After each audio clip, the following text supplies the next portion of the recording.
Good evening and welcome.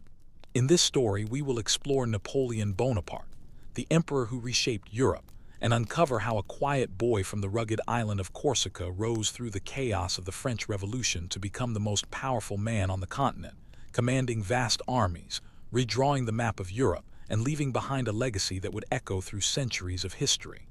Before we begin, I'd love to know where you're listening from tonight and what time it is in your part of the world. Now, settle in, take a slow breath, and let's begin. Long before the cannons of Europe thundered beneath his command, long before emperors trembled at the speed of his armies and kings saw their kingdoms collapse beneath the weight of his ambition, there was simply a boy born on a rugged Mediterranean island, a place of wind-carved mountains, stubborn people, and centuries of struggle. This island was Corsica, and in the summer of 1769, only months after France had conquered it from the Republic of Genoa, a child named Napoleon Bonaparte entered the world, unaware that history itself seemed to be shifting beneath his cradle. Corsica was not an easy land. Rising sharply from the blue waters of the Mediterranean, the island was a place where mountains climbed abruptly from the coast and dense forests stretched across steep valleys, creating a landscape that shaped the character of its people. For generations, Corsicans had resisted foreign rule with fierce determination, fighting first against Genoese control and later against the arrival of French armies. Independence was not merely a political idea on Corsica.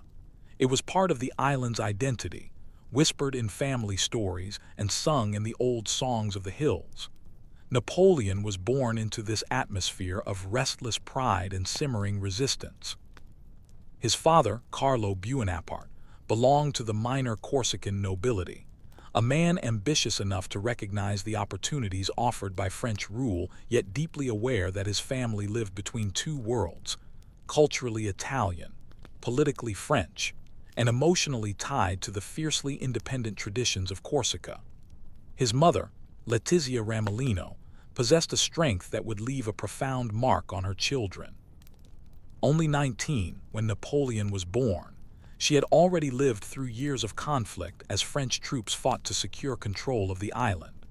Stories later told within the family described her riding through the mountains while pregnant during the Corsican resistance, enduring hardship with quiet resilience that Napoleon would come to admire deeply. The Bonaparte household was crowded, energetic, and constantly balancing between modest wealth and the pressures of a large family. Napoleon was the second surviving child among many siblings, and life inside the family home in Ajaccio, the island's main town, was rarely quiet.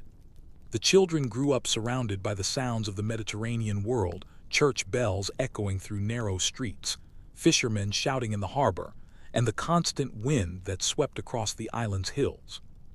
From an early age, Napoleon showed signs of a personality that set him apart from other children. He was not particularly cheerful, nor especially sociable. While many boys of his age ran through the streets in noisy groups, Napoleon often preferred solitude, spending long hours walking along the rocky coastline or sitting quietly with books borrowed from local libraries.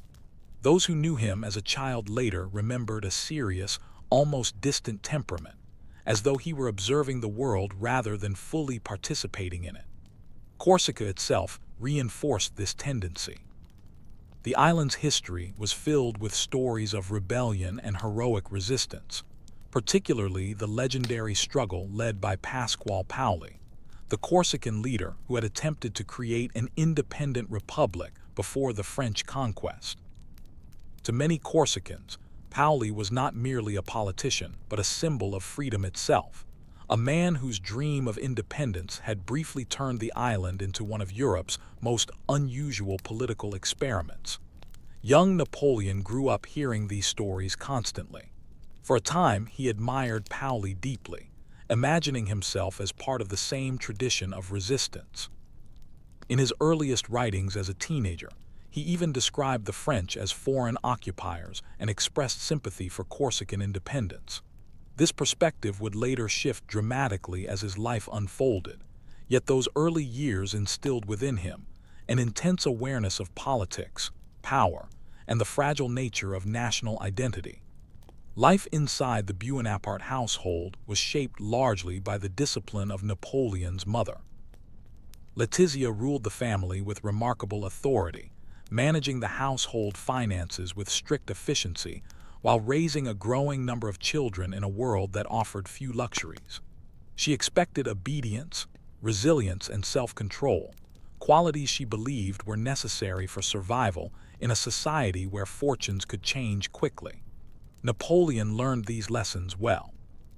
He watched his mother stretch limited resources to support the family, observed his father navigating the complicated political landscape created by the French takeover of Corsica, and absorbed the unspoken understanding that ambition would be necessary if he hoped to rise beyond the limitations of island life. Carlo Bonaparte recognized this ambition early. Despite the family's modest means, he managed to secure an opportunity that would change Napoleon's future completely.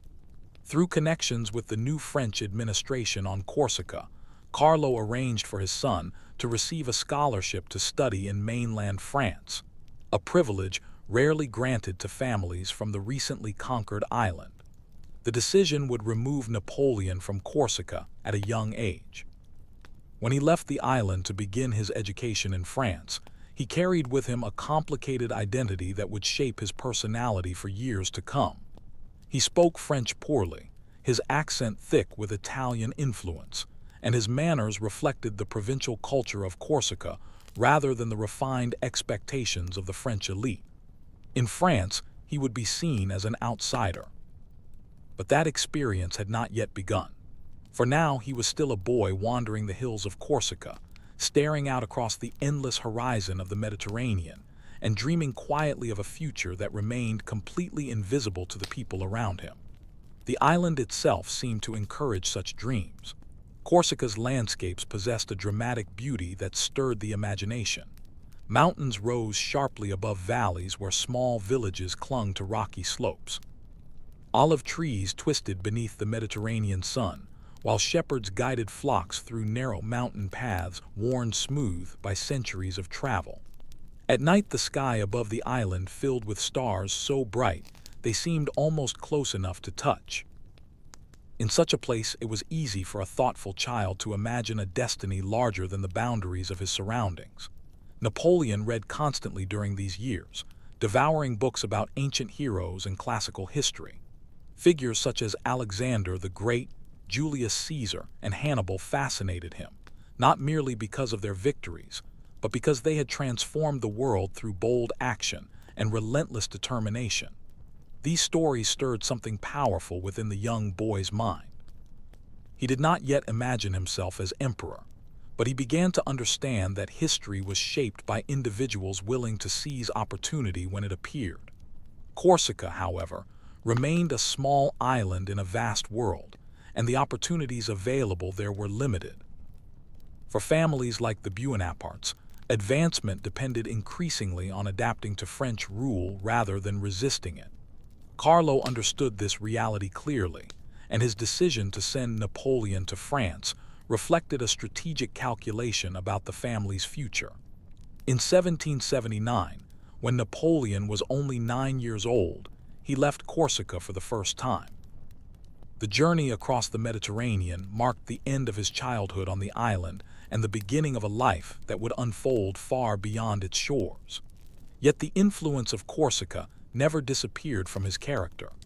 The island's fierce pride, its tradition of resistance, and its rugged landscapes remained part of the psychological foundation upon which Napoleon would later build his extraordinary career. Because the boy who left Corsica carried more than luggage with him. He carried the memory of a place where survival required strength, where identity was shaped by struggle, and where ambition often grew quietly beneath the surface of a harsh and beautiful land. And those lessons would follow him wherever he went.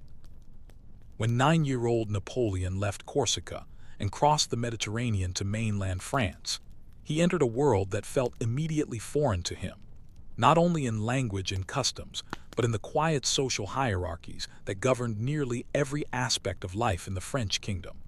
because although the Bonaparte family possessed minor noble status on Corsica, within the refined circles of mainland France that title carried very little weight.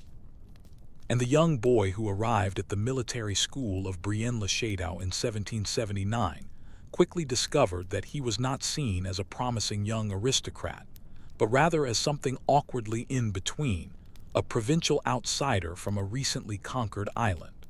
The journey itself had already been unsettling.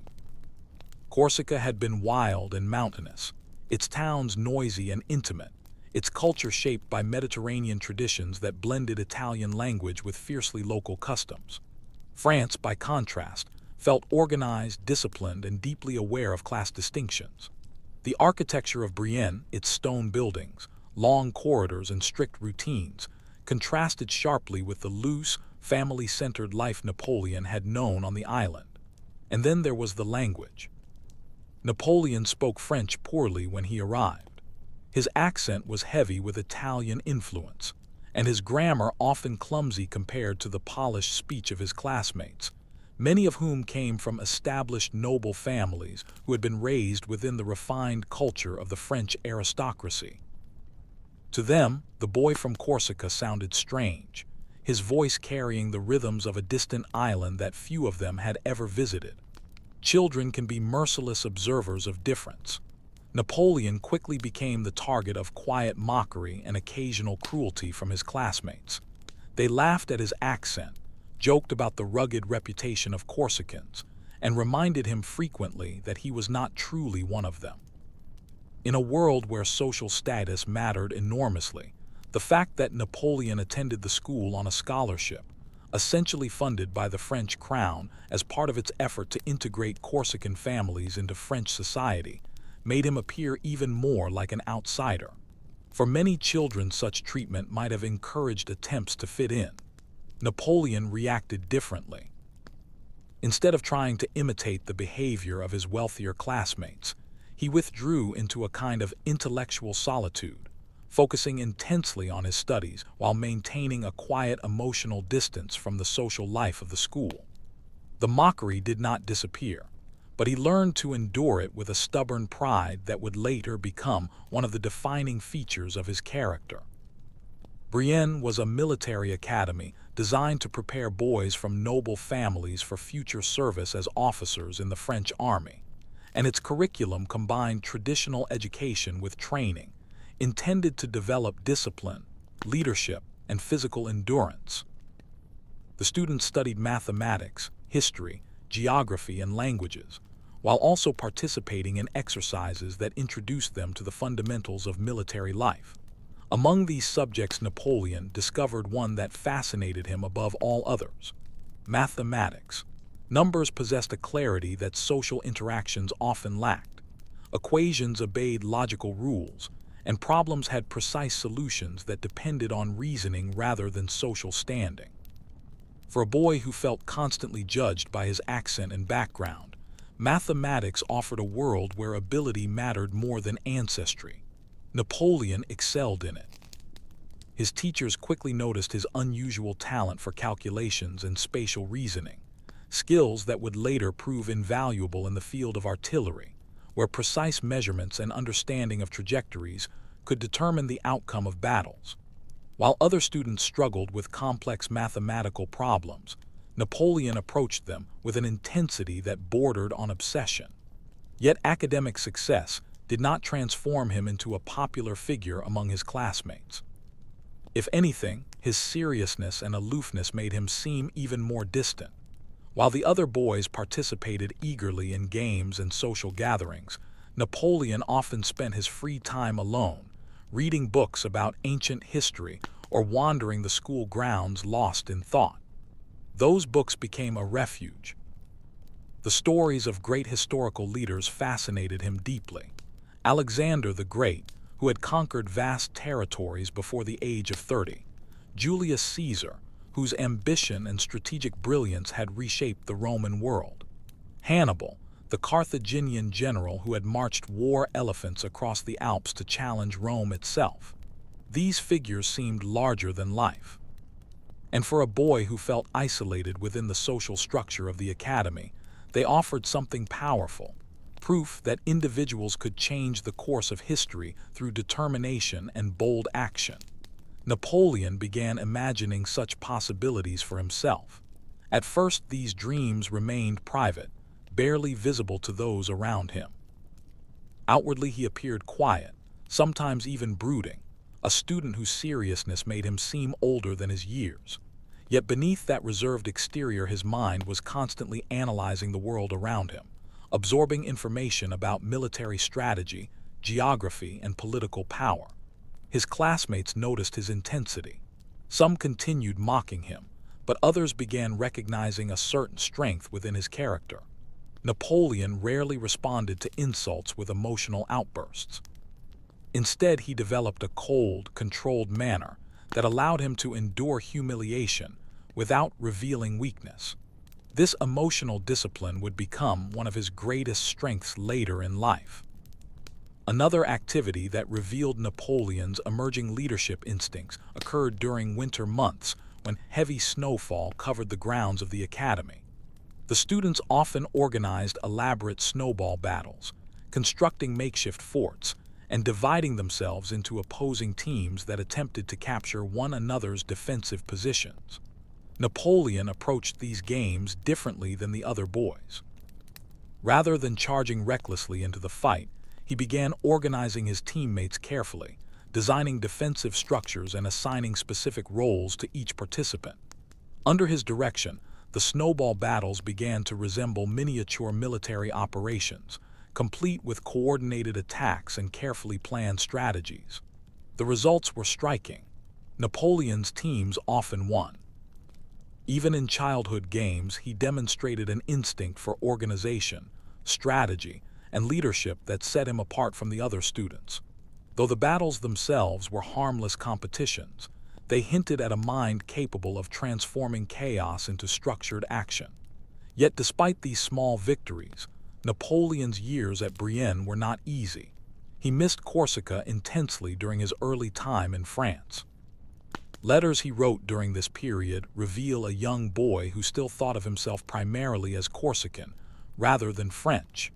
He expressed admiration for Pasquale Paoli, the former Corsican revolutionary leader, and even imagined returning to the island someday to participate in its political struggles. But history was already steering him in another direction. As the years passed, Napoleon gradually adapted to life in France. His command of the language improved, his academic achievements earned respect from his instructors, and his growing reputation for intelligence opened doors that might otherwise have remained closed.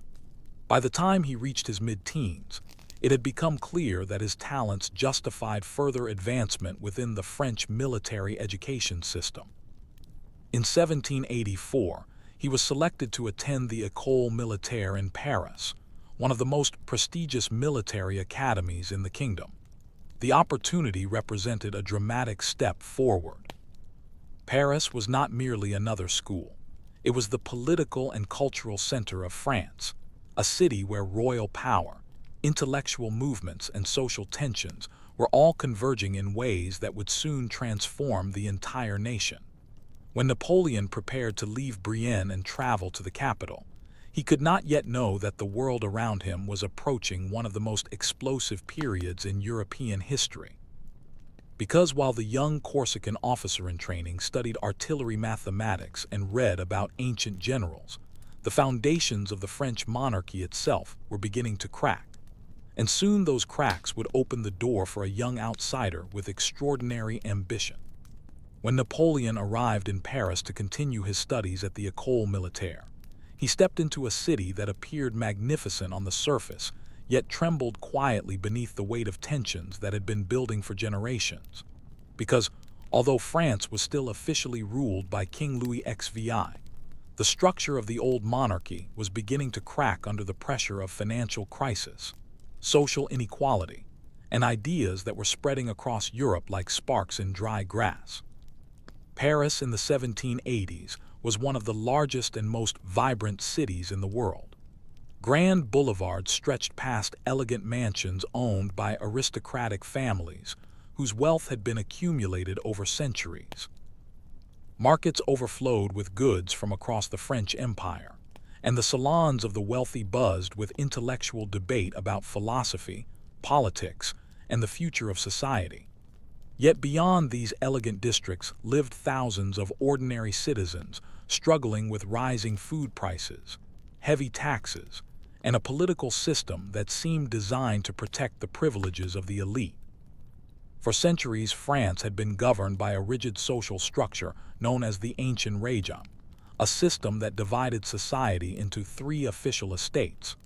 The first estate consisted of the clergy, the powerful leaders of the Catholic Church, who enjoyed immense influence and paid relatively few taxes.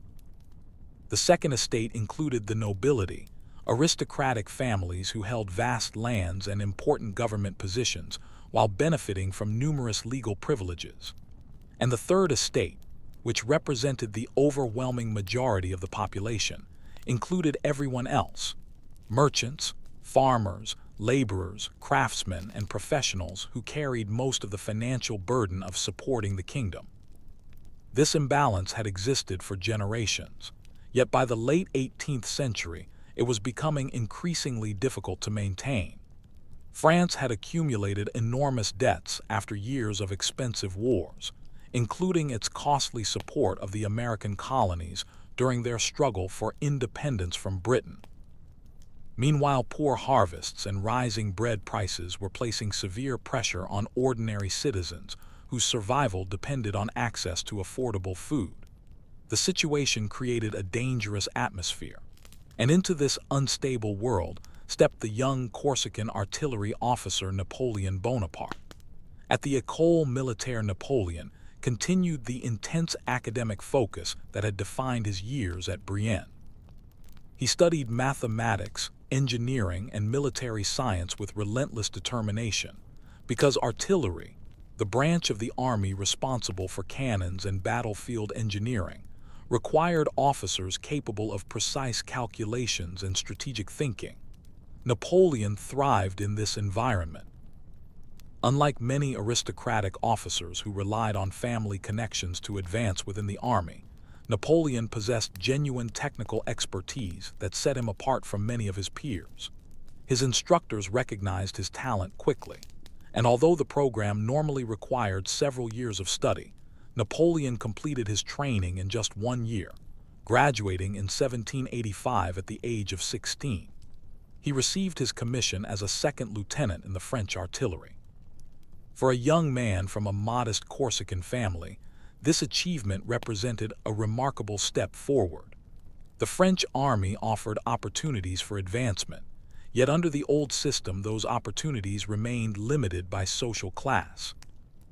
Senior officer positions were dominated by aristocrats who often viewed men of lesser background as permanently subordinate. Napoleon entered the army knowing that the path ahead would be difficult. His early assignments took him to provincial garrisons, where the daily routine of military life could feel slow and uneventful. Officers spent long hours studying manuals, drilling soldiers, and managing the logistical responsibilities of maintaining artillery equipment. Compared to the heroic battles described in the histories Napoleon loved to read, the reality of army life seemed almost disappointingly ordinary. Yet during these quiet years, Napoleon continued studying intensely. He read constantly: history, philosophy, military strategy, filling notebooks with observations about leadership and political power. Among the thinkers who influenced him deeply were writers of the Enlightenment, particularly Jean-Jacques Rousseau, whose ideas about liberty, equality, and the sovereignty of the people were inspiring revolutionary movements across Europe. Napoleon absorbed these ideas carefully. He still considered himself Corsican in many ways, and during the late 1780s, he even returned periodically to the island, hoping that the political upheavals unfolding in France might create an opportunity for Corsica to regain its independence. For a time, he attempted to work alongside supporters of Pasquale Paoli, the legendary Corsican leader who had returned from exile after the French Revolution began. But events in France were moving faster than anyone had expected. In 1789, when Napoleon was 20 years old, the French monarchy reached a breaking point.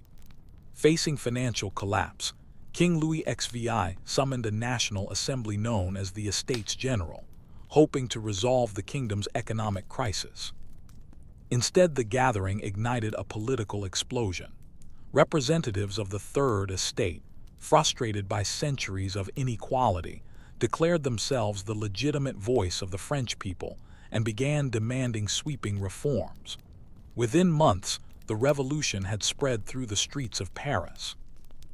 On July 14, 1789, an angry crowd stormed the Bastille, a fortress prison that symbolized royal authority. The fall of the Bastille became one of the defining moments of the revolution, sending shockwaves through France as the old system of power began collapsing. For the French aristocracy, the revolution was terrifying. For ambitious young officers like Napoleon, it represented something else entirely: opportunity. As the revolution progressed, many aristocratic officers fled France, fearing persecution or execution, as revolutionary forces dismantled the privileges of the nobility. Their departure created a sudden vacuum within the army's leadership structure. Positions that had once been reserved exclusively for noble families now became available to men who possessed talent rather than aristocratic birth.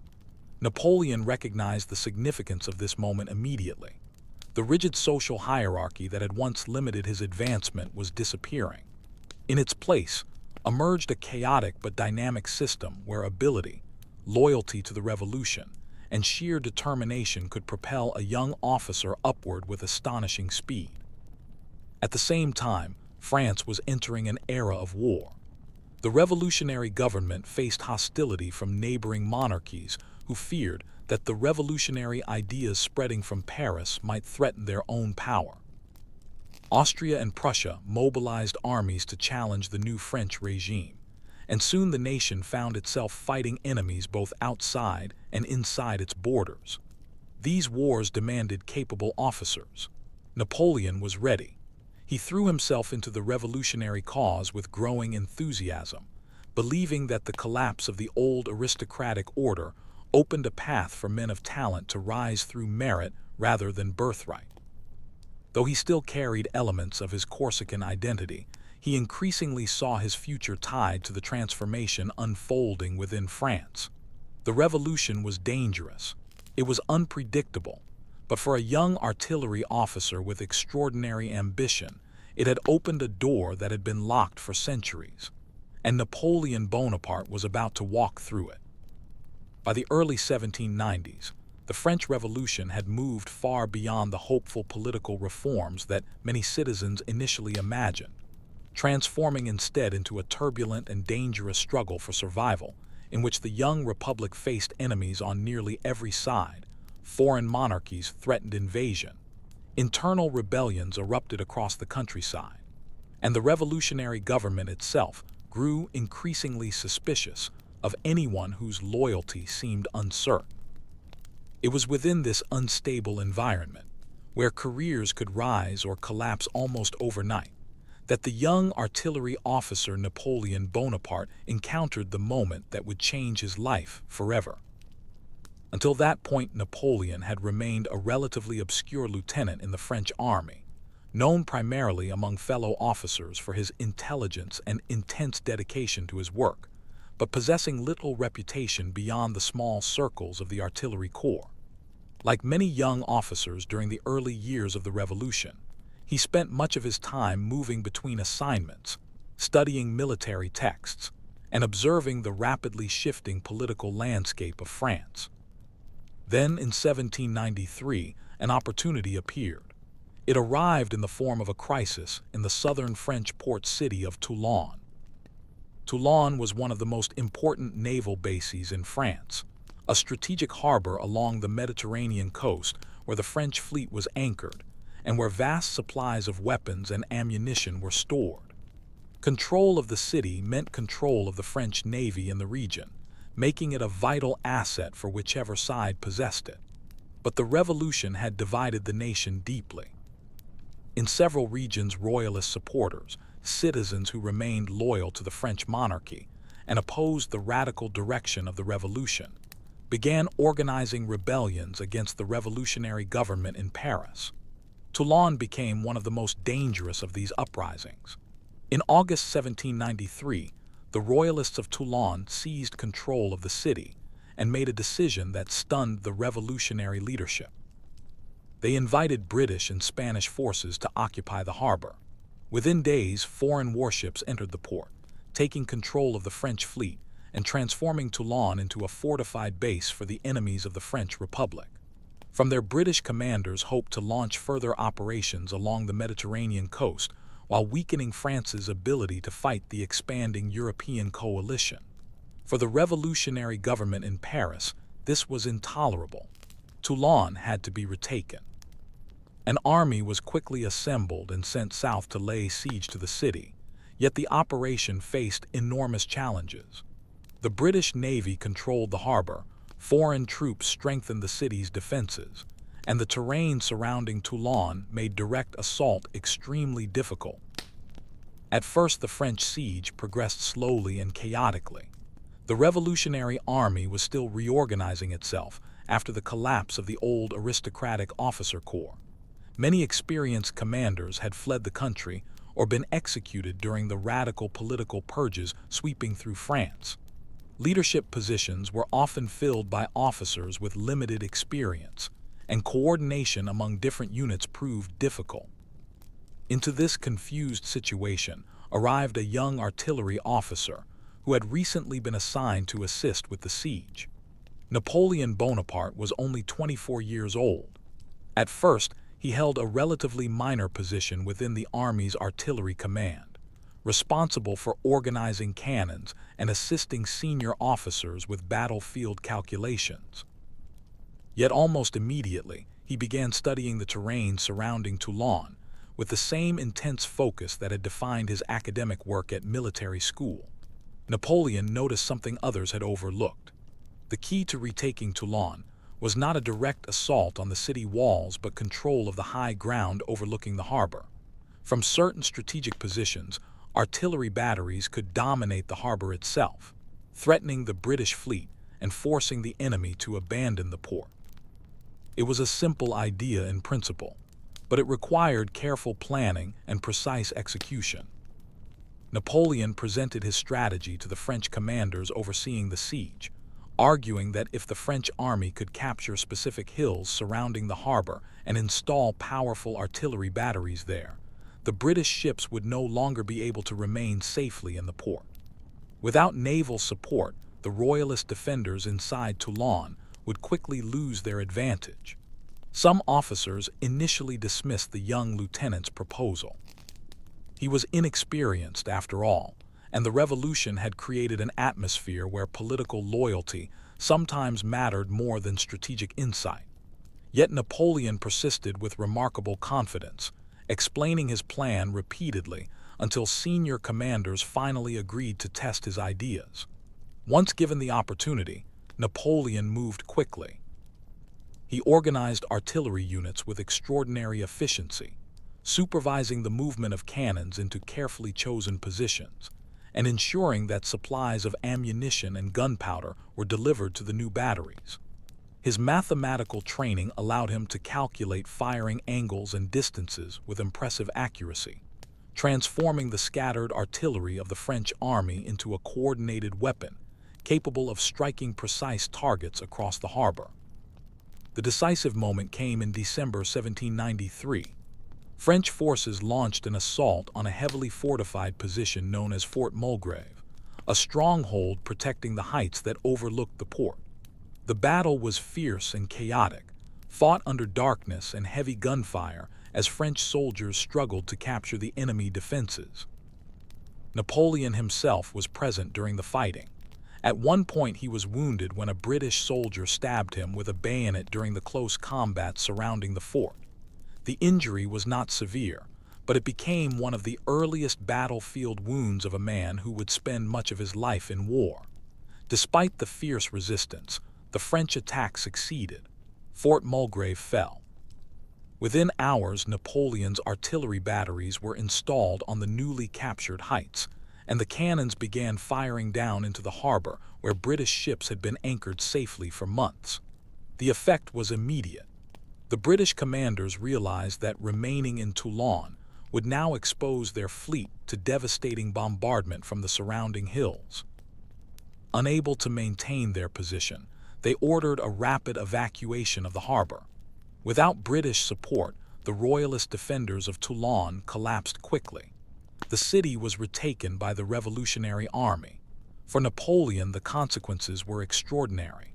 His role in planning and executing the artillery strategy had been noticed by influential leaders within the revolutionary government. At a time when capable officers were desperately needed, the young Corsican had demonstrated not only technical skill, but also the kind of bold strategic thinking that could win battles. Within days, Napoleon received a promotion. At just 24 years old, he was elevated to the rank of brigadier general. It was an astonishing leap forward for someone who only months earlier had been a relatively unknown artillery officer. More importantly, the victory at Toulon marked the first moment when Napoleon Bonaparte's name began circulating beyond the narrow circles of the artillery corps. Political leaders in Paris now recognized him as a promising young commander, and military officials began watching his career with growing interest. Napoleon himself understood the significance of what had happened. For years, he had studied the careers of great generals from history, imagining how bold decisions and strategic insight could alter the course of events. At Toulon, he had finally been given the opportunity to apply those ideas in reality, and the result had been victory.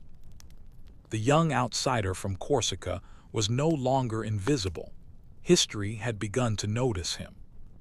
The victory at Toulon had transformed Napoleon Bonaparte from an obscure artillery officer into a rising figure within the French military.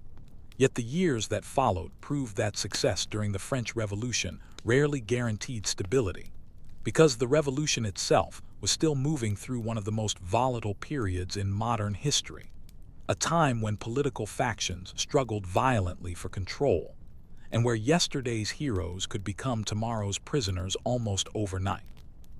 France in the mid-1790s was exhausted.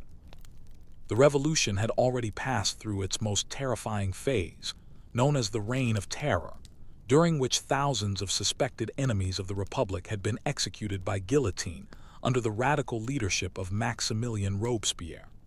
Fear had dominated political life, as revolutionary leaders attempted to defend the young republic against both foreign invasion and internal rebellion. But by 1794, the terror had reached a breaking point. Robespierre himself was arrested and executed, and the revolutionary government entered a new phase of uneasy moderation known as the Thermidorian reaction, during which many citizens hoped the violence of the previous years might finally begin to subside. Yet peace did not come easily. The political landscape remained deeply divided between royalists who wished to restore the monarchy and republicans who feared that any compromise with the old order would destroy the revolution entirely. It was in this tense atmosphere that Napoleon's career nearly collapsed before it truly began. Because Napoleon had built part of his reputation during the radical years of the revolution, his political associations suddenly appeared dangerous when the revolutionary government shifted direction. Like many officers who had advanced during the chaotic wartime promotions of the early revolution, Napoleon found himself under suspicion from new political leaders who questioned whether he remained loyal to the evolving government. For a brief moment, he even faced arrest. Although he was eventually released without serious punishment, the experience reminded him how fragile political success could be in revolutionary France. His military career stalled temporarily, and at one point he even considered leaving the army entirely. Yet events soon unfolded that would place Napoleon exactly where history needed him. By 1795, royalist opposition to the revolution was growing stronger. Supporters of the old monarchy believed the moment had arrived to overthrow the Republican government and restore the Bourbon king, who had been executed just 2 years earlier.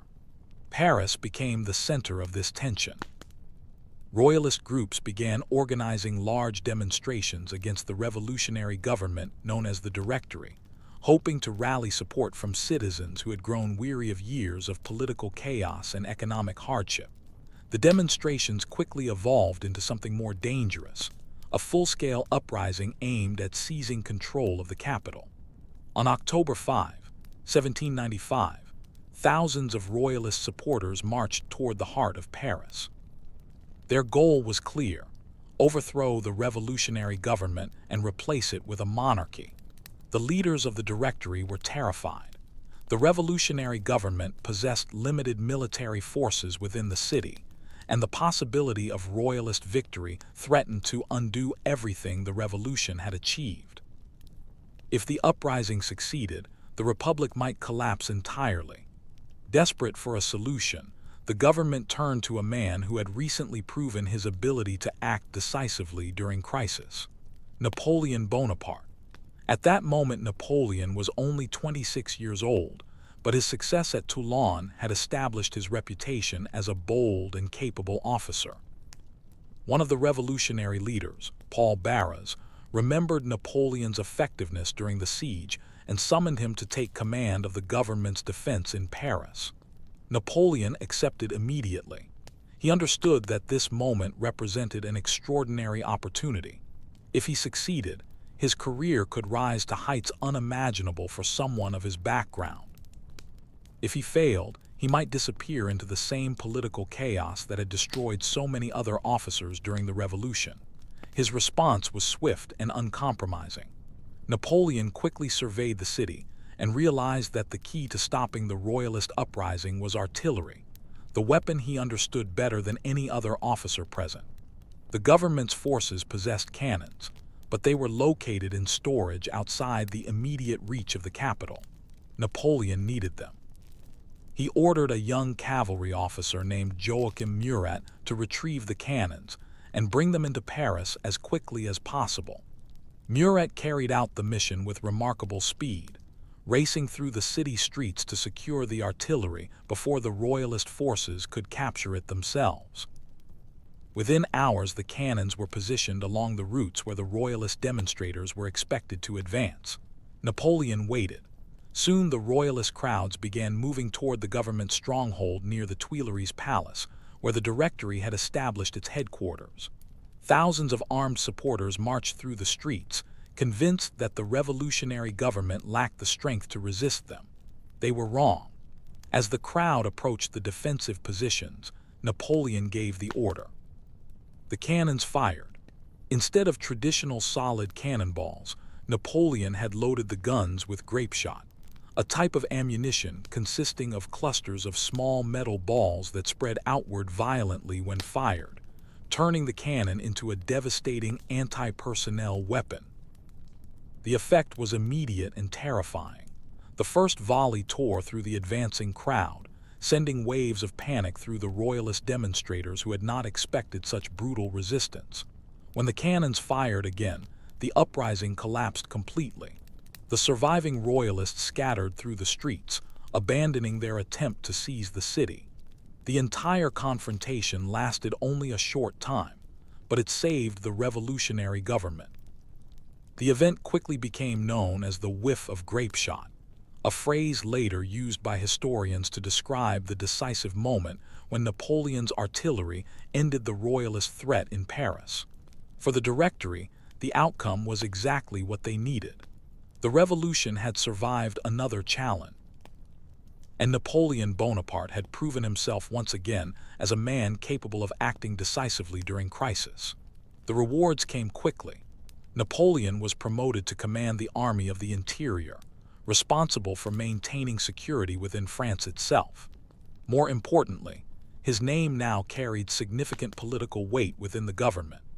Leaders who had previously viewed him as merely a talented artillery officer began recognizing him as something far more valuable. A man who could defend the revolution, Napoleon himself understood the significance of what had happened. By crushing the royalist uprising in Paris, he had aligned his fate completely with the survival of the French Republic. The revolutionary government now depended on him, and in return, he gained access to opportunities that would soon carry him far beyond the streets of Paris. Because while political leaders celebrated the restoration of order in the capital, another opportunity was already emerging. France was still at war with powerful enemies across Europe, and the Republic needed generals capable of leading armies beyond its borders. Soon Napoleon Bonaparte would receive command of an army, and his next campaign would change Europe forever. By the spring of 1796, Napoleon Bonaparte stood on the edge of an opportunity that few officers of his age had ever received. Because, although he was only 26 years old, the revolutionary government of France had decided to place him in command of an entire field army, a decision that astonished many senior officers who viewed the young general as talented but dangerously inexperienced. Yet the political leaders of the Directory believed Napoleon possessed something that France desperately needed during its ongoing wars against the monarchies of Europe: boldness. The army he was given, however, was far from impressive. The Army of Italy, stationed along the southeastern frontier of France near the Alps, had been neglected for years. Compared to the larger French armies operating along the Rhine against Austria, the Italian front was considered secondary, and the soldiers stationed there suffered from poor supplies, low morale, and constant shortages of food, clothing, and equipment. When Napoleon first arrived to take command, the situation appeared almost hopeless. The army consisted of roughly 40,000 soldiers, many of whom were exhausted from years of difficult campaigning. Their uniforms were worn and patched together, their boots often falling apart after long marches through the rugged mountain terrain that separated France from northern Italy. Pay was frequently delayed, and the officers struggled to maintain discipline among troops who had grown accustomed to hardship. Some of the soldiers looked at their new commander with skepticism. Napoleon was small, pale, and younger than many of the officers serving under him. His Corsican accent still colored his speech, and his intense manner made him seem distant compared to the more traditional generals of the French army. But Napoleon did not attempt to imitate the behavior of older commanders. Instead, he spoke directly to the soldiers in a way that revealed both his ambition and his understanding of their struggles. "You are naked and ill-fed," he told them in one of his earliest speeches to the army. "The government owes you much but can give you little. I will lead you into the most fertile plains in the world. Rich provinces and great cities will be in your power." It was a promise that captured their imagination. Napoleon understood something many commanders overlooked. Soldiers fight not only for duty, but also for hope. By promising victory, wealth, and recognition, he transformed the exhausted army of Italy into a force eager to follow him into battle. Then he began moving. Napoleon's strategy during the Italian campaign revealed a level of military brilliance that astonished even experienced observers. Rather than confronting the enemy with slow, traditional maneuvers, he relied on speed, concentration of force, and relentless pressure. Northern Italy at the time was controlled largely by the Austrian Empire, which maintained several armies across the region supported by smaller allied forces from local Italian states. These armies were positioned to defend mountain passes and strategic cities, assuming that the French would advance slowly through the difficult terrain. Napoleon shattered that expectation. He moved his army rapidly across the mountains, striking enemy positions before they could coordinate their defenses. Instead of attacking the combined strength of Austrian forces, he focused on defeating their armies one at a time, isolating them through quick marches and carefully timed assaults. The first major success came at the Battle of Montenot in April 1796. There, Napoleon's troops attacked an isolated Austrian force, positioned along the mountain ridges separating French and Italian territory. By concentrating his forces against a single enemy division, he overwhelmed the defenders and forced them to retreat, opening a path for further French advances into northern Italy. Victory followed victory. Within weeks, Napoleon defeated additional Austrian and Piedmontese forces in a series of rapid battles including Millesimo, Dago, and Mondovi, forcing the Kingdom of Sardinia, one of Austria's key allies, to surrender and withdraw from the war entirely. The road into Italy was now open. Napoleon drove his army forward with astonishing speed, descending from the mountains into the fertile plains of northern Italy, where wealthy cities and strategic fortresses had once seemed secure under Austrian protection. One of the most dramatic moments of the campaign came at the Battle of Lodi. In May 1796, Austrian forces attempted to block the French advance by defending a long wooden bridge crossing the Adda River near the town of Lodi. The Austrian artillery covered the bridge with devastating fire, making any direct assault appear almost suicidal. Napoleon studied the situation carefully. Then he ordered the attack. French soldiers charged across the bridge under intense cannon fire, while artillery batteries attempted to suppress the Austrian guns on the far side. The fighting was chaotic and terrifying, yet the French troops pressed forward with determination until they finally forced the Austrian defenders to retreat. The battle became legendary within the French army. Napoleon himself later described the moment as one in which he first realized his own potential for greatness. Watching his soldiers storm the bridge through clouds of smoke and gunfire, he began to believe that he might truly possess the ability to shape history in the same way as the ancient commanders he had admired during his youth. After Lodi, northern Italy fell rapidly. City after city surrendered to the advancing French army. Milan, one of the wealthiest cities in the region, opened its gates to Napoleon's forces, providing the French with supplies, money, and a strategic base from which to continue their campaign against the Austrian Empire. But the war was far from over. Austria dispatched new armies to stop the French advance, launching multiple attempts to relieve their remaining strongholds in Italy. Each time Napoleon responded with the same combination of speed and strategic insight that had defined the earlier stages of the campaign. One of the most famous of these confrontations occurred at the Battle of Arkel in November 1796. There Napoleon faced a difficult situation as Austrian forces attempted to outmaneuver his army in the marshlands surrounding the Alpine River. During the battle, he personally seized a flag and attempted to lead his soldiers across a narrow bridge under heavy fire, a dramatic moment that later became one of the most famous images associated with his career. Although the exact details of the event were later romanticized in paintings and propaganda, the battle itself demonstrated Napoleon's ability to inspire his troops even during the most dangerous situations. The campaign continued into early 1797. Finally, after a series of crushing defeats, the Austrian Empire agreed to negotiate peace. The resulting Treaty of Campo Formio forced Austria to surrender vast territories in northern Italy and recognize French dominance across much of the region. For Napoleon, the Italian campaign had transformed everything. In less than a year, he had turned a neglected army into one of the most effective military forces in Europe. He had defeated experienced Austrian generals repeatedly, conquered wealthy territories, and returned to France not merely as a successful officer, but as a national hero. The young outsider from Corsica had become the most famous general in France, and his ambition was only beginning to grow. By the time Napoleon Bonaparte returned to France in late 1797, after his astonishing victories in Italy, he was no longer merely a successful general, but something far more powerful in the imagination of the French people.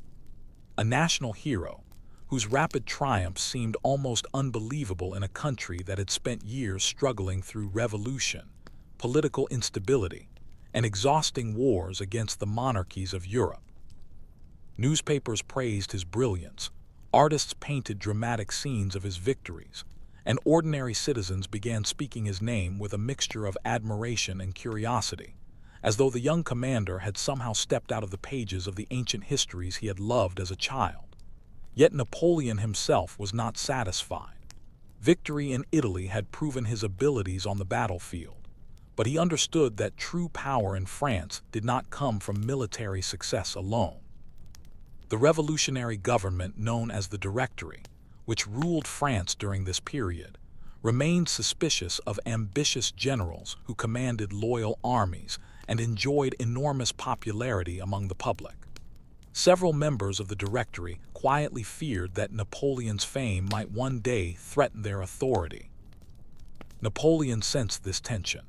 He also understood that France remained locked in a broader conflict with Great Britain, the one major European power that continued resisting French expansion after the Italian campaign.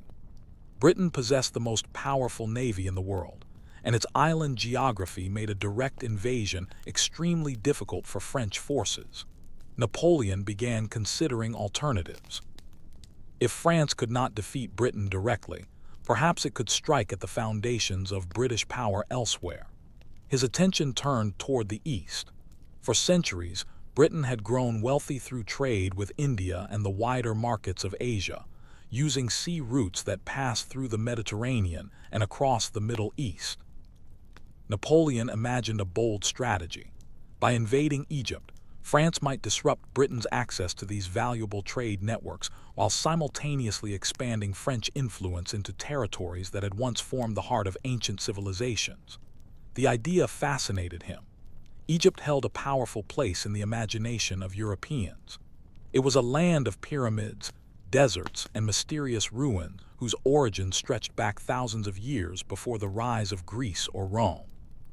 To Napoleon, the campaign offered something more than military advantage. It promised the opportunity to connect his own ambitions with the legendary histories of the ancient world. The Directory approved the plan. Partly this decision reflected strategic calculations about weakening Britain, but it also served another purpose. Sending Napoleon far away from Paris reduced the immediate political pressure created by his growing popularity. And so, in 1798, Napoleon prepared one of the most unusual military expeditions in modern history. The army he assembled numbered nearly 35,000 soldiers, accompanied not only by artillery and cavalry, but also by an extraordinary group of scientists, engineers, artists, and scholars. Napoleon believed that the expedition should not merely conquer territory, but also study the ancient culture of Egypt and bring new knowledge back to France. These scholars would later produce the monumental work known as the Description de l'Egypte, a detailed exploration of Egyptian history, architecture, and natural science that influenced European understanding of the region for generations. In May 1798, the French fleet sailed from the Mediterranean port of Toulon, carrying Napoleon and his army toward the unknown landscapes of North Africa. The voyage itself was tense. The British Navy, commanded by the formidable Admiral Horatio Nelson, was actively searching for the French fleet. If Nelson intercepted Napoleon's ships before they reached Egypt, the expedition might end before it even began. Yet fortune favored Napoleon. The British fleet narrowly missed the French convoy during the journey across the Mediterranean, allowing Napoleon's forces to reach the Egyptian coast without interference. In July 1798, the French army landed near the city of Alexandria. The heat was overwhelming. Many French soldiers had never experienced desert climates before, and the harsh conditions of Egypt's blazing sun, blowing sand, and unfamiliar diseases created immediate difficulties for the invading army. Yet Napoleon pushed his forces forward rapidly, determined to secure control of the region before local resistance could organize effectively. The most famous battle of the campaign occurred soon afterward near the ancient pyramids outside Cairo. There Napoleon's army faced the elite cavalry of the Mamluks, the ruling military class that had dominated Egypt for centuries under the distant authority of the Ottoman Empire. The Mamluk warriors were legendary fighters, mounted on powerful horses and armed with curved sabers, pistols, and lances. Their charge across the desert plain was both beautiful and terrifying. Napoleon, however, had prepared his army carefully. Instead of allowing his infantry to scatter under the cavalry attack, he organized them into massive defensive squares, tightly packed formations of soldiers armed with muskets and bayonets that presented a wall of fire and steel against charging horsemen. As the Mamluk cavalry thundered toward the French lines, the squares held firm. Musket volleys and artillery fire shattered the attacking formations, and within hours the battle ended in decisive French victory. Standing before the ancient pyramids that had watched over Egypt for millennia, Napoleon reportedly addressed his soldiers with words that would echo through history. "Soldiers, from the height of these pyramids, 40 centuries look down upon you." Whether the exact phrasing is accurate or slightly romanticized by later historians, the moment captured Napoleon's ability to connect present events with the grandeur of ancient history. Cairo soon fell to the French army. For a brief time, it seemed that Napoleon's Eastern dream might succeed, but events beyond his control were already unfolding. In August 1798, while Napoleon's army occupied Egypt, the British fleet under Admiral Nelson finally located the French ships anchored in Aboukir Bay near the mouth of the Nile River. What followed became known as the Battle of the Nile. The British Navy launched a devastating surprise attack against the anchored French fleet, destroying or capturing most of Napoleon's ships and leaving his army stranded in Egypt with no reliable connection to France. The consequences were enormous. Napoleon still controlled Egypt, but his army was now isolated in a hostile region surrounded by enemies. Ottoman forces began preparing counterattacks, while British naval dominance ensured that reinforcements from France would be extremely difficult to deliver. For the first time since his meteoric rise began, Napoleon faced a situation where victory seemed uncertain. Yet even in isolation he continued planning, because while the desert winds swept across the ancient land of Egypt, events in France were once again moving toward political crisis, and Napoleon Bonaparte was already thinking about his return. When Napoleon Bonaparte quietly departed Egypt in the late summer of 1799, leaving much of his army behind to continue the difficult campaign in North Africa, the decision reflected not merely military calculation, but an instinct that had guided him repeatedly throughout his career: the ability to recognize when history itself was shifting direction, and to place himself precisely where opportunity would appear. France, he had learned through intercepted newspapers and political reports, was once again drifting toward chaos, and the government that ruled the Republic was losing control.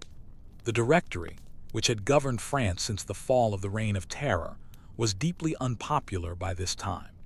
Corruption had spread through its administration, economic problems continued to burden ordinary citizens, and the ongoing wars across Europe placed enormous strain on the country's resources.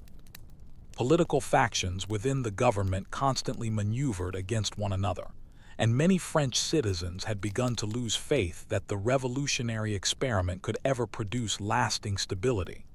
To Napoleon, the situation looked familiar. He had seen how the revolution had destroyed the old aristocratic order, but he also understood that the years of instability had left France longing for something new, a government strong enough to restore order while preserving the achievements of the revolution itself. When Napoleon landed on the French coast in October 1799, he was greeted not as a failed general returning from a difficult campaign, but as a national hero whose earlier victories in Italy still dominated the public imagination. News of the disaster at the Battle of the Nile had not yet fully reached France, and the image of Napoleon as the brilliant conqueror of northern Italy remained powerful. Almost immediately, he entered discussions with several influential political figures who had already begun planning to overthrow the Directory. Among them was Emmanuel Sieyès, a prominent revolutionary thinker who believed France needed a new political system that could prevent both royalist restoration and radical revolutionary violence. Sieyès possessed the political vision, but lacked the military authority necessary to carry out such a transformation. Napoleon possessed the army. Together, they prepared a plan that would soon become known as the coup of 18 Brumaire, named after the revolutionary calendar date on which the events occurred. The coup unfolded in November 1799. Under the pretense of protecting the government from an alleged political conspiracy, the legislative councils of France were relocated outside Paris to the Palace of St. Cloud, where Napoleon's loyal troops could ensure the security of the proceedings. The Directory itself collapsed quickly under pressure, with several members resigning or fleeing as the conspiracy unfolded. Yet the decisive moment came when Napoleon entered the assembly halls where legislators debated the future of the government. The situation nearly spiraled out of control. Some deputies shouted accusations that Napoleon intended to establish a military dictatorship, while others attempted to physically attack him as tensions erupted inside the chamber. For a brief moment, the entire coup seemed on the verge of failure as chaos filled the hall. Napoleon's brother Lucien, who served as president of the council, intervened dramatically. Standing before the assembled soldiers outside the building, Lucien declared that violent extremists within the legislature had threatened the life of his brother, and that the army must act to protect the republic. The soldiers responded immediately, entering the chamber and dispersing the legislators. The Directory was finished. In its place, a new government emerged known as the Consulate, structured around 3 leaders called consuls who would oversee the administration of France. Officially, this arrangement preserved the appearance of republican government. In reality, the system concentrated power almost entirely in the hands of one man. Napoleon Bonaparte became first consul of France. The transformation was remarkable. Only a decade earlier, Napoleon had been a quiet student struggling with his accent at a provincial military academy.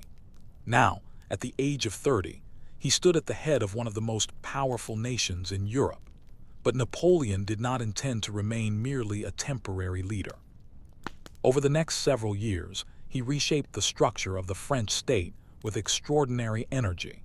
His government introduced sweeping reforms designed to stabilize the country after years of revolutionary upheaval.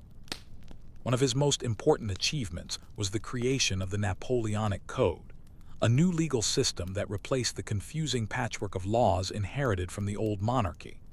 The code established principles that would influence legal systems around the world for generations. It guaranteed equality before the law, protected property rights, and reorganized the legal framework of France into a rational structure that reflected the ideals of the revolution while maintaining strong central authority. Napoleon also reformed the financial system, establishing the Bank of France to stabilize the economy and ensure reliable management of government finances. Education was reorganized through a network of state-controlled schools designed to train administrators and officers loyal to the new government. Perhaps most importantly, Napoleon sought reconciliation with the Catholic Church. During the Revolution, the relationship between France and the Church had become deeply strained, as revolutionary leaders confiscated church property and attempted to impose new secular systems on religious institutions. Napoleon negotiated an agreement known as the Concordat of 1801, restoring many religious freedoms while ensuring that the Church remained subordinate to the authority of the state. Through these reforms, Napoleon achieved something few leaders had managed since the Revolution began. He restored stability. France, exhausted by years of political turmoil, began rebuilding its economy and administrative institutions under the firm leadership of the first consul. Meanwhile, Napoleon continued commanding French armies in the field, securing additional victories that forced several European powers to negotiate peace. His popularity soared, yet Napoleon's ambitions continued growing. In 1804, after surviving several assassination plots and observing the continuing instability of European politics, he concluded that the fragile republican structure of the consulate no longer provided sufficient security for France's future. The nation, he argued, required a stronger and more permanent form of leadership. And so he made a decision that shocked much of Europe. Napoleon would crown himself Emperor of the French. The coronation ceremony took place on December 2, 1804, inside the magnificent Notre Dame Cathedral in Paris. Representatives from across France gathered to witness the transformation of the revolutionary republic into a new kind of empire. Even the Pope traveled to Paris to attend the ceremony. But in one of the most dramatic moments in European history, Napoleon took the crown from the Pope's hands and placed it upon his own head, symbolizing that his authority came not from the church or from ancient royal traditions, but from his own achievements and the will of the French people. The boy from Corsica had become an emperor, and Europe was about to feel the full force of his ambition. By the time Napoleon crowned himself Emperor of the French in 1804, the political transformation he had engineered within France had already astonished much of Europe. Yet the crowned monarchs who ruled the continent were far from willing to accept this new emperor as an equal. To them, Napoleon was not a legitimate sovereign, but a revolutionary general who had seized power through ambition and military force, and many believed that allowing such a figure to dominate the politics of Europe would threaten the stability of every traditional monarchy on the continent. The response came quickly. In 1805, several European powers, including Britain, Austria, and Russia, formed what became known as the Third Coalition, an alliance created specifically to defeat Napoleon and dismantle the expanding influence of France. Their combined armies represented a formidable challenge, and many observers believed the coalition possessed enough strength to crush Napoleon's empire before it could fully consolidate its power. Napoleon understood that the coming conflict would determine not only his personal fate, but the future of the French Empire itself. He moved with remarkable speed. Throughout the early months of 1805, Napoleon had assembled a massive army along the northern coast of France, originally preparing for a potential invasion of Britain. This force, known as the Grande Armée, was one of the most disciplined and effective military formations Europe had ever seen. Composed of soldiers hardened by years of revolutionary warfare and commanded by experienced officers who had risen through merit rather than aristocratic birth, the Grande Armée represented the culmination of Napoleon's military reforms. When news arrived that Austria and Russia were mobilizing against him, Napoleon shifted his entire strategy.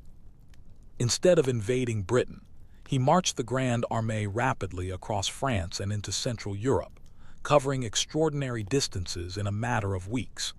His soldiers moved with astonishing efficiency, crossing rivers and mountains while maintaining tight coordination between infantry, cavalry, and artillery units. The Austrian army, commanded by General Karl Mack, had positioned itself near the city of Ulm in southern Germany, expecting to link up with Russian forces advancing from the east. Napoleon saw an opportunity. Using a series of rapid maneuvers that confused and surrounded the Austrian positions, he trapped Mack's army before the Russians could arrive. By October 1805, the Austrian forces at Ulm were completely encircled. The result was devastating.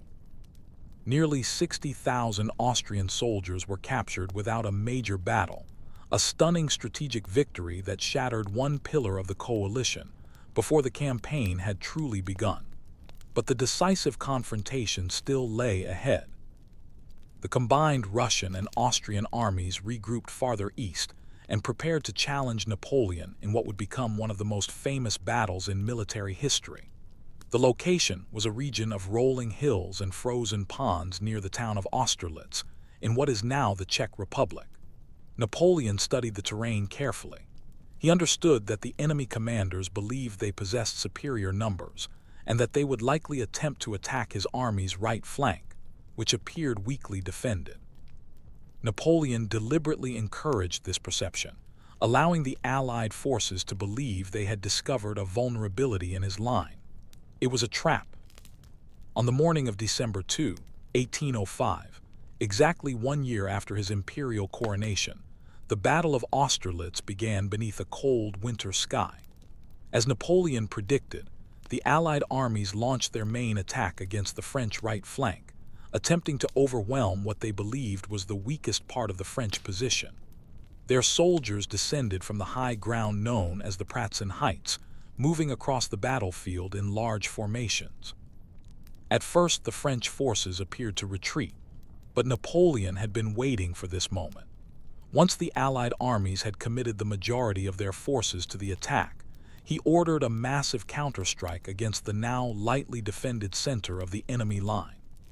French troops surged forward and seized the Pratzen Heights, splitting the Allied armies into separate groups that could no longer support one another. The battle quickly turned into a catastrophe for the coalition. French artillery fired relentlessly, while infantry and cavalry units pressed their advantage across the fractured battlefield. Some Allied soldiers attempted to retreat across frozen ponds, only to find themselves targeted by French cannons whose fire shattered the ice beneath them. By the end of the day, the Allied armies had been decisively defeated. The Battle of Austerlitz, often called the Battle of the Three Emperors, because Napoleon faced the emperors of both Austria and Russia, became widely regarded as Napoleon's greatest military victory. The consequences were enormous. Austria quickly sued for peace, signing the Treaty of Pressburg, which forced the empire to surrender large territories and withdraw from the coalition against France. Meanwhile, the ancient political structure known as the Holy Roman Empire, which had existed in Central Europe for nearly 1,000 years, collapsed soon afterward as Napoleon reorganized German territories under French influence. Napoleon's power now dominated much of Europe. He established new kingdoms ruled by his relatives and loyal allies, creating a network of states that extended French influence across the continent. His brother Joseph Bonaparte became King of Naples and later Spain, while other family members received thrones in regions that had once been controlled by traditional European dynasties. To supporters of the French Empire, these changes represented the spread of revolutionary ideals across Europe. To Napoleon's enemies, they represented dangerous imperial expansion. The British government remained determined to resist him, and although Napoleon had crushed the armies of Austria and Russia on land, Britain still controlled the seas. In October 1805, only weeks before the victory at Austerlitz, the British Navy had achieved a decisive triumph of its own at the Battle of Trafalgar, where Admiral Horatio Nelson destroyed much of the French fleet. This meant Napoleon could not invade Britain. Instead, he attempted to weaken the British economy through a system known as the Continental System, which aimed to block British trade with European markets.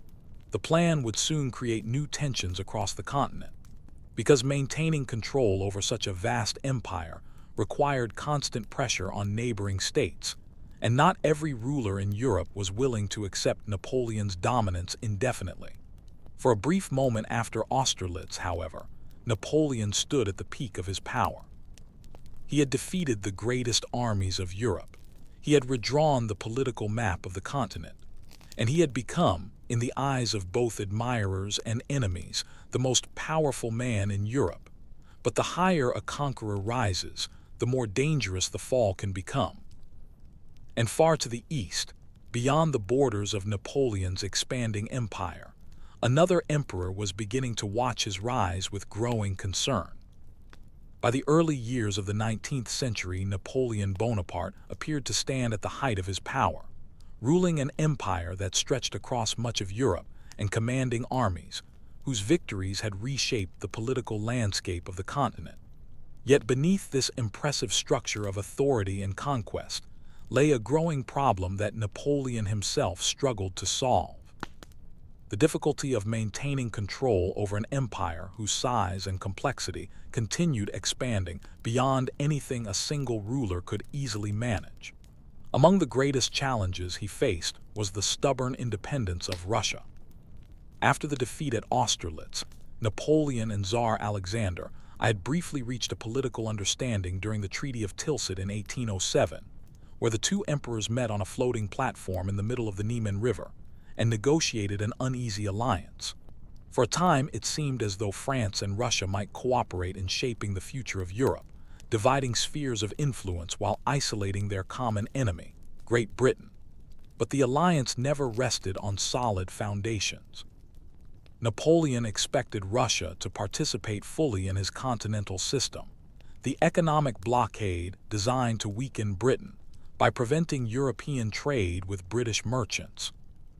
Yet the policy proved deeply unpopular in Russia, where merchants and landowners depended heavily on trade with the British economy.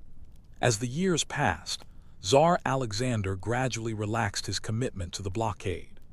British goods began entering Russian ports again, undermining Napoleon's strategy and threatening the economic pressure he hoped to apply against Britain. At the same time, Napoleon's expanding influence across Central Europe, including the creation of new French-controlled states along Russia's western borders, made the Russian emperor increasingly uneasy. By 1812, the relationship between the two empires had deteriorated sharply. Napoleon concluded that Russia must be forced back into submission, and so he began preparing for the largest military campaign of his career. The army he assembled was enormous. Known as the Grand Armée, the force that gathered along the borders of the Russian Empire numbered more than 600,000 soldiers, drawn not only from France but from many of the allied and conquered territories that now formed part of Napoleon's European empire. Soldiers from Italy, Germany, Poland, and other regions marched alongside French veterans who had served in campaigns across the continent. It was the largest army Europe had ever seen. In June 1812, Napoleon ordered the invasion to begin. The Grand Armée crossed the Niemen River and advanced into Russian territory, expecting to defeat the Russian armies quickly and force the Tsar to negotiate peace before winter approached. But the Russians had chosen a different strategy. Rather than confronting Napoleon in a single decisive battle near the border, Russian commanders began retreating deeper into their own territory, drawing the French army farther and farther into the vast landscapes of the Russian interior. As they retreated, the Russians adopted a brutal tactic known as scorched earth. Villages were abandoned, crops were burned, food supplies that might have supported the invading army were destroyed. For Napoleon's soldiers, the consequences were devastating. The deeper they marched into Russia, the more difficult it became to find food for both men and horses. Long supply lines stretched across hundreds of miles of hostile territory, and the scorching summer heat exhausted soldiers already weakened by disease and hunger. Yet Napoleon pressed forward. He believed that capturing Moscow, the historic heart of Russian culture and religion, would force Tsar Alexander to negotiate. If the Russians refused to defend their own capital, surely they would seek peace rather than see it fall into enemy hands. Finally, in September 1812, the two armies met in one of the bloodiest battles of the Napoleonic Wars. The location was near the village of Borodino, west of Moscow. The battle lasted an entire day and involved nearly 250,000 soldiers. Cannon fire shook the ground as both armies launched repeated assaults against fortified positions across the battlefield. The fighting was savage and relentless, with entire regiments advancing through smoke and artillery fire only to be cut down by musket volleys. By nightfall, the Russians withdrew. Napoleon had technically won the battle, but the victory came at an enormous cost. Tens of thousands of soldiers lay dead or wounded on the battlefield, and the Russian army, though battered, had not been destroyed. Instead, it retreated once again, leaving the road to Moscow open. A week later, Napoleon entered the city, but what he found there shocked him. Moscow was almost empty. Most of the population had fled before the arrival of the French army, and soon after Napoleon's troops entered the city, massive fires began spreading through its wooden buildings. Whether the fires were started deliberately by Russian authorities or accidentally by the chaos of the occupation remains debated by historians, but the result was catastrophic. Large sections of Moscow burned. Napoleon had captured the city, but it could not support his army. Still, he waited. Day after day, he remained in the ruined capital, hoping that Tsar Alexander would finally offer negotiations. But the Russian emperor refused. He had chosen to let the vast geography of his empire become his greatest ally, and winter was approaching. In October 1812, Napoleon finally ordered the retreat. The journey back across Russia soon became one of the most tragic military disasters in history. The Russian winter arrived with brutal force. Temperatures plunged far below freezing, and the exhausted soldiers of the Grand Armée, already weakened by hunger, disease, and months of campaigning, struggled to survive the freezing winds sweeping across the open plains. Russian cavalry harassed the retreating army constantly, attacking isolated units and supply convoys while avoiding large-scale battles. Starving soldiers collapsed along the roadside, while thousands froze to death during the long nights of the march. Horses died in massive numbers, leaving artillery and wagons abandoned in the snow. By the time the survivors finally crossed back over the Niemen River in December, the once mighty Grand Armée had been reduced to a fraction of its original strength. Out of more than 600,000 soldiers, fewer than 100,000 returned.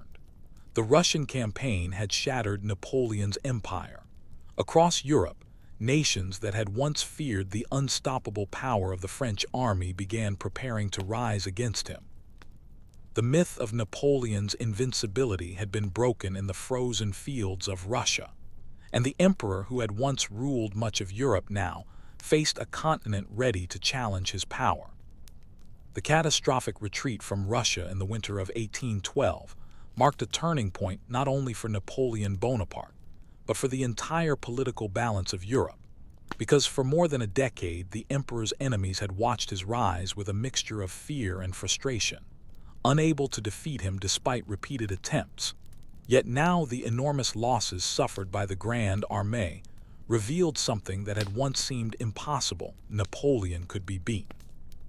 Across the continent, governments that had previously submitted to French power began reconsidering their position.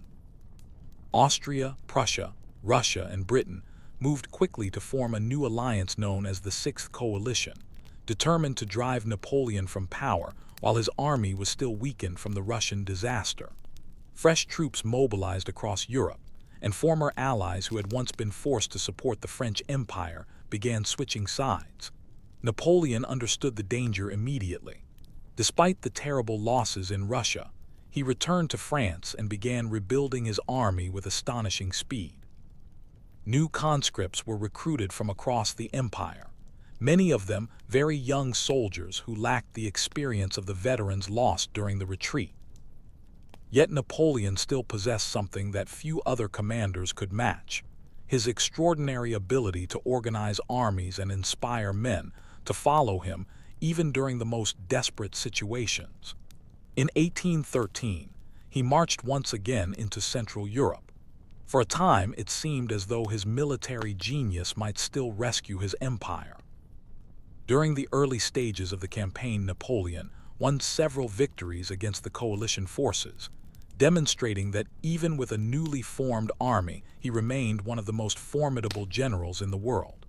But the strategic situation had changed. The coalition armies now coordinated their efforts carefully, avoiding direct confrontations with Napoleon himself, while targeting his marshals and supply lines whenever possible.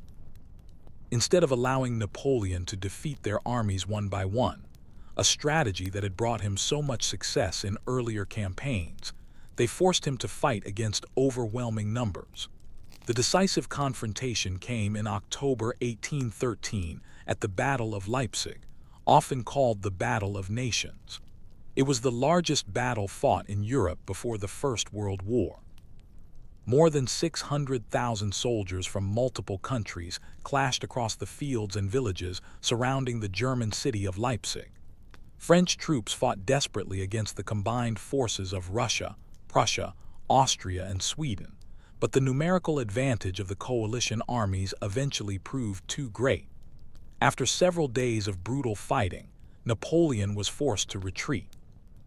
The defeat at Leipzig shattered French control over much of Germany, and the coalition army soon advanced toward France itself. By early 1814, enemy forces were approaching Paris. Napoleon fought with remarkable determination during this final phase of the war, winning several small victories against advancing coalition troops as they moved toward the capital. Yet even his brilliance could not compensate for the enormous imbalance of resources now facing him. France was exhausted. Years of war had drained the country's manpower and finances, while many political leaders within France itself began concluding that peace could only come if Napoleon stepped down. In April 1814, Napoleon made one of the most difficult decisions of his life. He abdicated the throne. The coalition powers allowed him to retain the title of emperor, but required him to leave France and live in exile on the small Mediterranean island of Elba, located off the coast of Italy. The arrangement was intended to remove him permanently from European politics while avoiding the risks of execution or imprisonment that might transform him into a martyr. For the first time in decades, Napoleon found himself without an empire. Yet even on Elba, he remained active. The island became a miniature version of his former empire. Napoleon reorganized its administration, improved roads, and supervised economic reforms as though he still governed a great nation rather than a small territory with only a few thousand inhabitants. But he watched events in France closely. After his abdication, the coalition powers restored the Bourbon monarchy, placing King Louis XVII on the throne. Many French citizens initially hoped that the return of the monarchy would bring peace and stability after years of war. Instead, dissatisfaction began spreading quickly. The restored royal government struggled to balance the demands of traditional aristocrats with the expectations of citizens who had grown accustomed to the social reforms introduced during the Revolution and Napoleon's rule. Soldiers who had served under Napoleon often felt neglected or mistrusted by the new regime. Napoleon sensed the opportunity. In February 1815, less than a year after his exile began, he made a decision that stunned Europe once again. He escaped from Elba. With only a small group of loyal followers, Napoleon sailed across the Mediterranean and landed on the southern coast of France. From there, he began marching north toward Paris. Royalist forces were sent to stop him, but something extraordinary happened as Napoleon advanced. Instead of arresting him, many of the soldiers sent to capture him joined him. One famous moment occurred when Napoleon confronted a group of royal troops blocking his path. According to legend, he stepped forward, opened his coat, and declared, "If any of you wish to kill your emperor, here I am." No shots were fired. Instead, the soldiers shouted their loyalty and rallied to his side. As Napoleon marched toward Paris, his army grew larger each day. By the time he reached the capital, King Louis XVII had already fled the city. Napoleon had returned to power. The period that followed became known as the 100 Days, a brief but dramatic attempt by Napoleon to rebuild his empire before the coalition powers could react. Across Europe, the news spread quickly, and the armies of Europe began marching once again. When Napoleon Bonaparte returned to power in France during the dramatic events of 1815, his reappearance sent a shockwave across Europe that reverberated through royal courts and military headquarters alike. Because, although the emperor had once seemed permanently removed from the political stage after his exile to the small island of Elba, his sudden return proved that the story of Napoleon was not yet finished. And the nations that had fought so long to defeat him understood immediately that they must act quickly if they wished to prevent him from rebuilding his empire once again. Across the continent, the leaders of Europe reacted with urgency. The coalition that had previously forced Napoleon to abdicate reorganized itself almost immediately. Britain, Prussia, Austria, and Russia declared Napoleon an outlaw and began mobilizing their armies with the clear objective of ending his rule permanently. Diplomats and generals who had only recently celebrated peace now prepared for another campaign. Napoleon understood the danger he faced. France could not withstand a prolonged war against the combined strength of Europe. If the coalition armies were allowed to gather their forces and invade France from multiple directions, the result would almost certainly lead to another defeat and perhaps the permanent destruction of his power. There was only one option. Napoleon needed to strike first. His plan was bold and characteristic of the strategies that had brought him so many victories earlier in his career. Coalition armies were assembling in what is now Belgium, where British forces under the Duke of Wellington and Prussian forces under Field Marshal Gebhard von Blücher prepared to join together before advancing into France. If Napoleon could move quickly enough, he might defeat these armies separately before they had the chance to unite. In June 1815, Napoleon marched north with approximately 120,000 soldiers, hoping to repeat the strategy that had served him so well during the Italian campaign nearly 2 decades earlier, striking rapidly between two enemy armies and defeating them individually. At first, the plan seemed promising. French forces crossed the border into Belgium and quickly engaged the Prussian army at the Battle of Ligny on June 16. Napoleon achieved a victory there, forcing Blücher's troops to retreat and temporarily separating them from Wellington's forces. But the situation remained delicate. While part of the French army pursued the retreating Prussians, Napoleon moved toward Wellington's position near a small Belgian village called Waterloo. The battle that followed would become one of the most famous confrontations in European history. On the morning of June 18, 1815, Napoleon surveyed the battlefield beneath a gray and rain-soaked sky. Heavy storms during the night had turned the ground into thick mud, delaying the French attack while the soil dried enough to allow artillery and cavalry to maneuver effectively. Across the rolling farmland near Waterloo, Wellington's army had taken defensive positions along a ridge overlooking the open fields below. The British commander was known for his cautious and disciplined approach to warfare. Rather than launching aggressive attacks, Wellington preferred to hold strong defensive positions and allow his enemies to exhaust themselves in costly assaults. Napoleon began the battle with artillery bombardments and infantry attacks aimed at breaking the Allied line. Throughout the day, French forces launched repeated assaults against key positions held by Wellington's troops, including fortified farms such as Hougoumont and La Haye-Sainte, which became centers of fierce fighting as soldiers clashed in brutal close combat. At times, the battle seemed balanced on the edge of victory. French cavalry charges thundered across the battlefield, while artillery smoke drifted through the damp air, obscuring movements and creating confusion among both armies. Wellington's soldiers held their ground with remarkable discipline, forming defensive squares against the charging French horsemen and firing volleys that shattered the attacking formations. Napoleon continued pressing the attack. He believed that one final decisive assault might break the Allied line before the Prussian army could return to the battlefield. But the Prussians were already marching. Although defeated at Ligny 2 days earlier, Blücher had managed to regroup his forces and move them toward Waterloo with astonishing determination. As the afternoon progressed, the first Prussian units began appearing on the eastern edge of the battlefield. Their arrival changed everything. Now Napoleon faced not one army but two. Still, he refused to surrender the field. In the early evening, he ordered his most famous and feared soldiers forward, the Imperial Guard, an elite formation that had served as the core of his army for years, and whose reputation for battlefield discipline was legendary across Europe. The Guard advanced toward Wellington's line. For a moment, the outcome hung in uncertainty, but the Allied forces held firm, and when the Guard finally began to retreat under heavy fire, a wave of panic spread through the French army. Soldiers who had fought bravely all day suddenly realized that even Napoleon's most trusted troops had been unable to break the enemy. The retreat became chaotic. As Prussian forces pressed the French flank and Wellington's army advanced across the battlefield, the once formidable army of Napoleon Bonaparte began to collapse. The Battle of Waterloo was lost.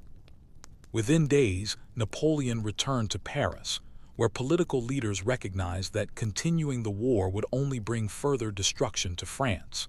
Facing overwhelming pressure and lacking the military strength to continue fighting, Napoleon abdicated the throne for the second time.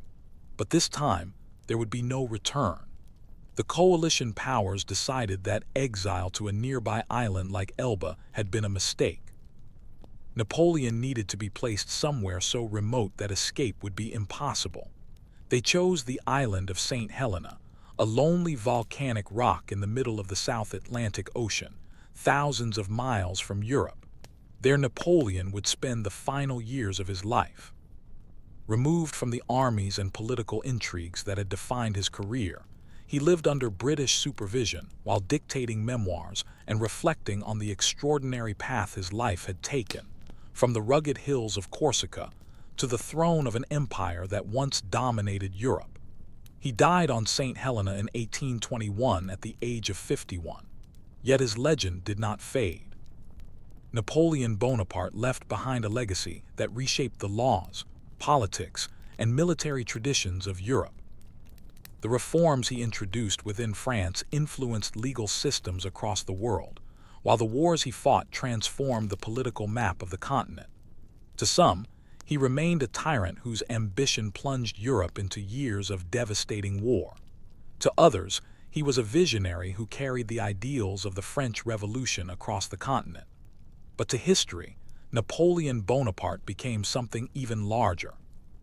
A symbol of how far a single individual could rise when ambition, opportunity, and determination converged in a moment when the world itself was changing. And long after the cannons of his armies fell silent, the story of the young outsider from Corsica who became emperor continued to echo across the centuries.